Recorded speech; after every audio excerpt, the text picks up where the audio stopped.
ज्याप्रमाणे एखाद्या महासमुद्रामध्ये विशाल जहाजाला अगदी थोडंसं जरी छिद्र पडलं असेल तरी सुद्धा ते थोडंसं छिद्र त्या विशाल जहाजाला सुद्धा बुडवू शकते.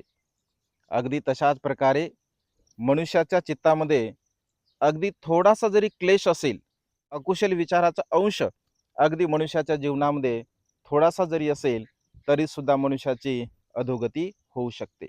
आणि त्यामुळे आपल्या मनामध्ये थोडासा सुद्धा क्लेश आपण ठेवण्याचा प्रयत्न कधीही करू नये.